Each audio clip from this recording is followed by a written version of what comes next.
Orson Welles called tonight's guest the most exciting woman in the world. She's the woman who the phrase sex kitten was invented for. She's the legendary Eartha Kitt. Eartha, thank you so much for coming on. Thank you. It's amazing to me, because as I was saying before, when I was about 15, you were probably 25 or something in New York, and I was hearing this extraordinary voice singing Santa Baby. Do you know that one? Yes. And I thought, my God, it was so sophisticated, and it took such pleasure in sex. It was very exciting for me too, because I've always taken the mickey out of myself.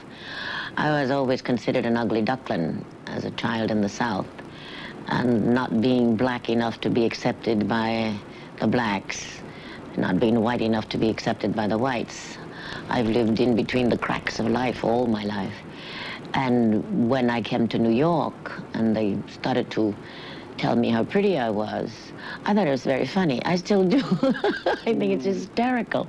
So, I mean, in that way, I've always taken the mickey out of myself, you know, saying, in cases like Santa Baby, that was written for me in 1954. After I became famous in America through New Faces of 1952, then this innocent voice, and they said was very innocent, but very naive. And I think that naivety came from picking cotton in South Carolina, because I was a reject. And I think that kind of thing inside of me makes a joke of myself.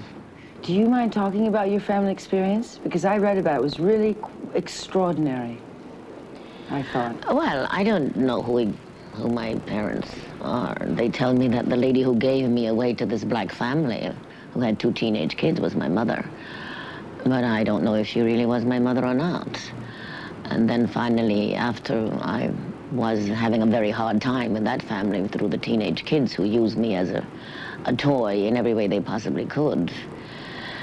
And if there was enough food, when there was an abundance at harvest, I was okay, because there was food on the table for all of us.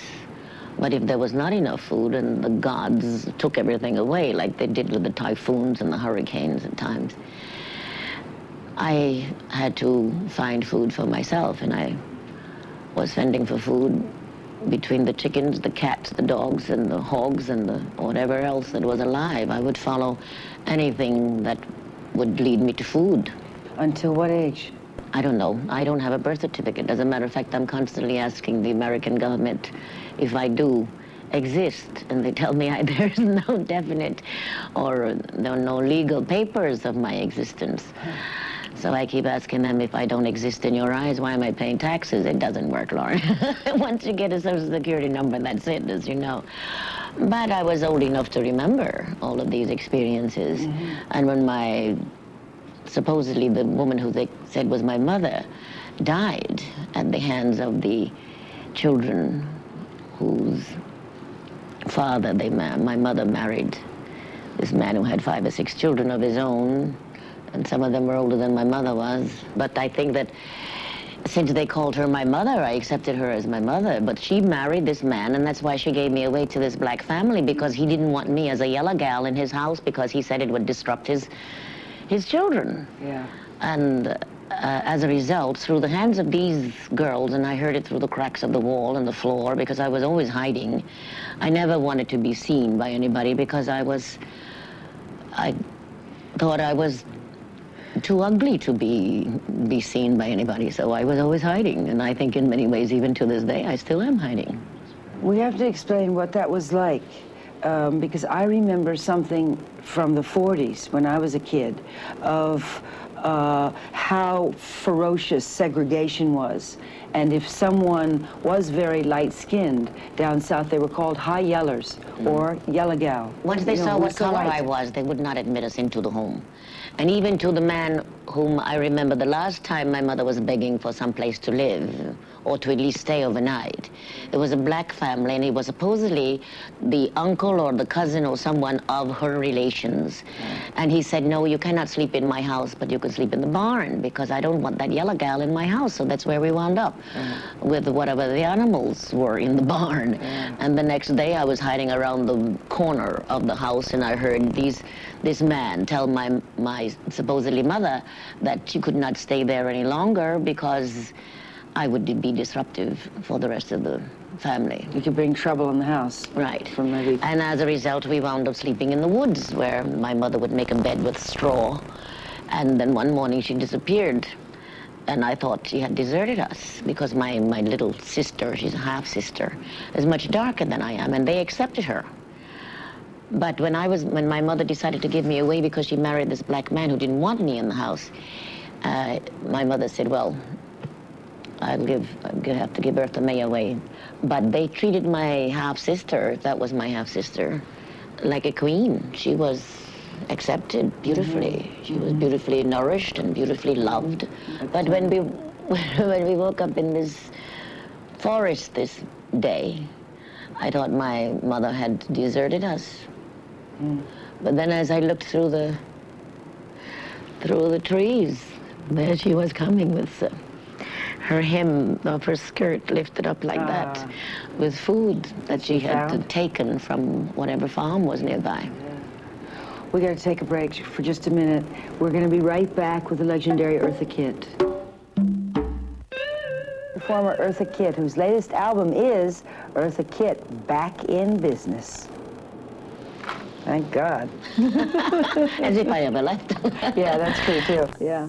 You said time and time again that Eartha May, which is your given name, was an ugly duckling, the urchin, and that she still lives inside of you, and that you have learned a balance to keep the two of them going. Yeah. And that maybe Eartha Kitt takes care of Eartha May. Yes, and Eartha May is extremely happy that Eartha Kitt came along because... Well, Eartha Kitt can fight anybody, including Lady Bird Johnson. But Eartha May is scared to death of being recognized, as I said before. But when the two of us are working together, one is taking the mickey out of the other one. Eartha May is taking the mickey constantly out of Eartha Kitt and saying, oh, look at me, you know, I can do that, I can do that. But when she's dared, the both of them come together like two giants, and they are for that which is wrong. They have to fight together against that which they feel is wrong. Right. When I was a kid in New York, we could not go past 96th Street downtown.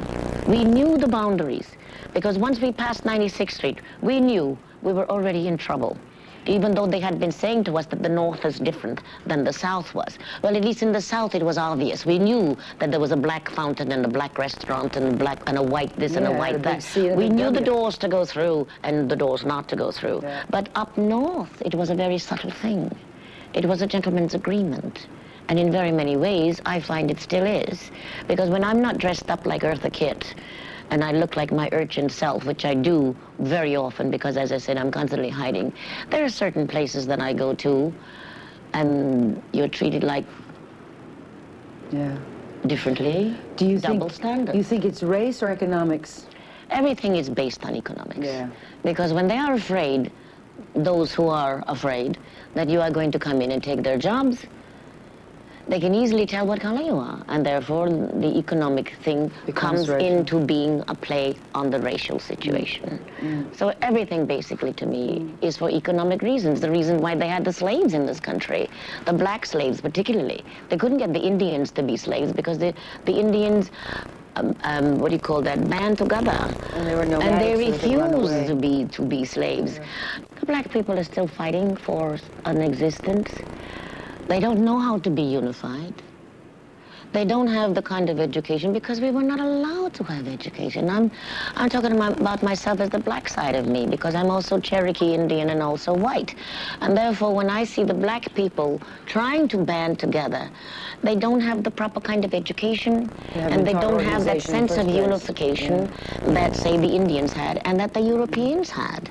And therefore, they're still fighting for a way to say we have to unify ourselves. I hear that from everybody from rap impresarios like Sean Huffy Combs to rappers like LL Cool J to, you read it by Farrakhan. So do you think it's starting to change? Do you think that the idea that black men particularly have to organize in a new way and turn to looking at their troubles to the inside instead of outside? Do you think it's Yes, changing? that has a lot to do with Then it, they and we're can trying to change. turn it to the outside? They're trying to change, but you see, every time the black man tries to unify himself, somebody breaks in to say, well, the message comes from Farrakhan, and therefore then Farrakhan becomes the enemy, and therefore the message itself is dissipated. Tainted. But when I speak to the black men, for instance, and I'm constantly asking them what do they feel about Farrakhan, they say, we don't care about Farrakhan, we care about the message, because the message is what's important. But they cannot unify themselves without the kind of education and the desire to be a part of the United States rather than separating themselves, because we are Americans. And we should be treated as Americans, and we should act like Americans, and we should unify ourselves as Americans, not as separate units of America. And I think when the government of my country, the United States of America, that I happen to love very much, I love the basic feeling of the United States in general. The idea is marvelous. But it's got to work so that each person realizes that we are Americans and that the idea behind America is great. But when the government punishes our efforts, and I don't care whether you're black or white, when the government punishes you for being an achiever, and both members of the family have got to work in order to keep their nose above water, keep from bread and butter on the table, then the family unit is broken, and therefore it, to me, is the government who's breaking and separating the family rather than, they say, the society. Everything is blamed on the community or the society. But when we go back to thinking in terms of high taxation on all of us that divides the family, that to me is the greatest sin of all. It's a big scare that the big corporations are going to get away with murder. Well, what are the politicians getting away with? Murder.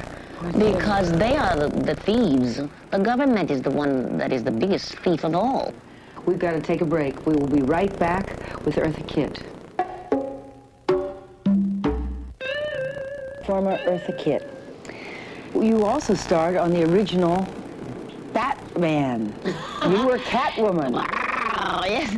I wish that those kind of treatments of the Batman series was still done in the movie farm, because I think that all of the hatred, I don't care how much money they are making, and money seems to be, as they say, the root of all evil, and it seemingly rules the world.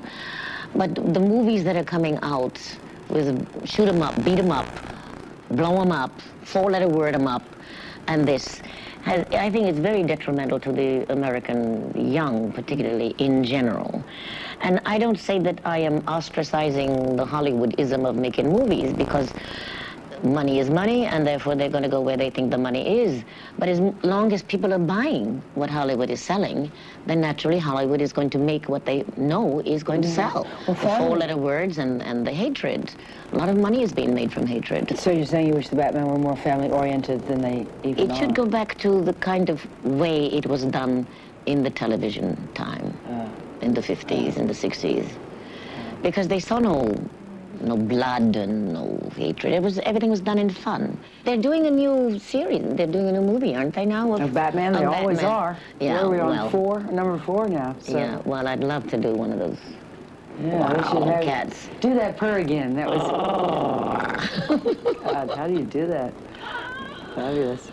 I want to get back to where you first went to Europe, because that must have been just such an extraordinary time. This is when Orson Welles said, after having been married to Rita Hayworth, whom I absolutely adored. I thought she was absolutely marvelous. Yeah, I heard she was spectacular. And, you know, a lover of extraordinary women, said that you were the most exciting woman in the world. Now, you were how old? You were in your 20s, I assume, when he was saying that. I don't know. I probably was in my early 20s. And he had met you in Europe, right? That was in Europe? Yes, he saw me when I first started out on my own after I left the ballet company, which was Catherine Dunham ballet company there. And he saw me in a nightclub there, and he started to ask for me. One of the ex-Dunham dancers found me there, and he told me Orson Welles had been looking for me. Of course, I didn't believe him. I thought he was crazy. So he took me to the theater, the Edward Seventh Theater, and Orson took me to the top of the theater in a cubby hole of a room. He turned his back to me as he set me in the middle of the floor, and he listened to me read what he had given me.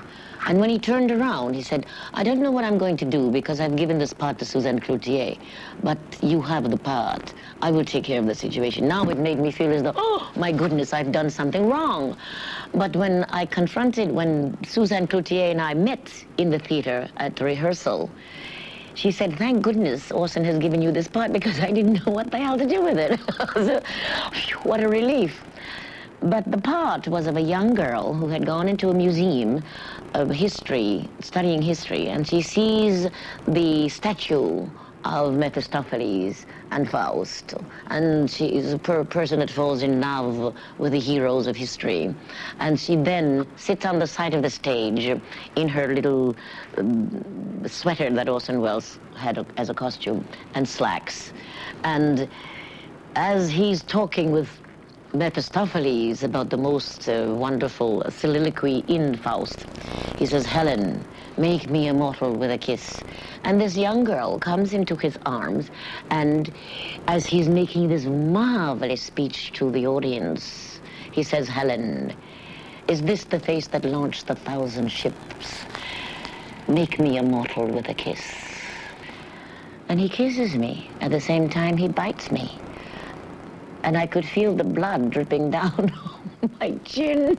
But he has me in his arms. Orson was playing Mephistopheles. He was playing Faust. Playing Faust. The part of Faust. Right. And when I came to him after the curtain came down and asked him why he bit me, he said he got excited. Well, we will come back to that in just a minute. We have to take a break, and then we will be back with the great Eartha Kitt. Extraordinary Eartha Kitt, whose latest CD is Back in Business. I also read that you called James Dean your soulmate. It was. Why did you call him that? James... What was your relationship with him? The way I met Jamie was also very interesting because I always take aerobics classes or dance classes or something like that, and Sibylla Fort was one of the external dancers, and she had a studio here in New York. And I was always going there when I was doing my shows on Broadway to continue my physical therapy, all of my physicalism. And he was one of the members of the class. And he was always in back of me. And even though I didn't know who he was at the time, I felt the spirit of him, not knowing why. And this is one of the reasons why I think he became a soulmate of mine. Was he a famous actor then? I didn't know. You didn't know. But obviously he was up and coming. And he asked me to go to coffee with him afterwards downstairs, and I did. And he too didn't say very much to me. He just sat there and looked at me.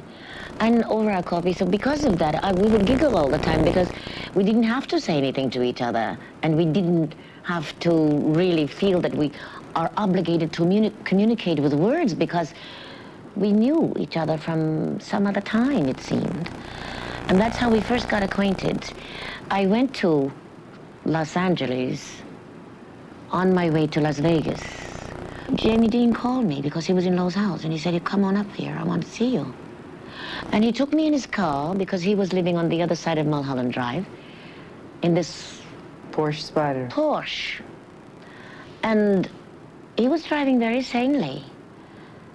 But I said to him, Jamie, I don't like this car. This car is going to kill you. I don't know why I said that. But I went on to Las Vegas to do my engagement there. And the following Sunday, one of the girls in the show came to my dressing room after my show, and she said, Jamie is killed. And I said, that's not funny. Don't play games like that on me. And she said, turn on the radio. And I always have a little talk radio transistor with me. And I turned on the radio, and it was true. He was gone. But I had already predicted it. And people say he had a death wish and all that. He didn't have a death wish. I don't think he had a death wish. He was just fed up with the way he was treated in Hollywood. He used to call me and say, I don't know what I'm going through here in Hollywood, Eartha. He said, they have put me with two plastic people who don't know anything about acting. He said, just because, and he was referring to Elizabeth Taylor and Rock Hudson in Giants. And he said, because they have put gray hair on people doesn't mean that they have aged, that they know what they're doing as far as aging in the character is concerned. He was very frustrated about what's happening to him in Hollywood. Yeah. He wanted to be treated like a human being, not like a piece of flesh. Well, you're very brave and you do a good job always, and I hope you keep on going, and you are. Thank you very much. Thanks so much for coming All on. right, Lauren. We had a good time. I hope you did. Good night.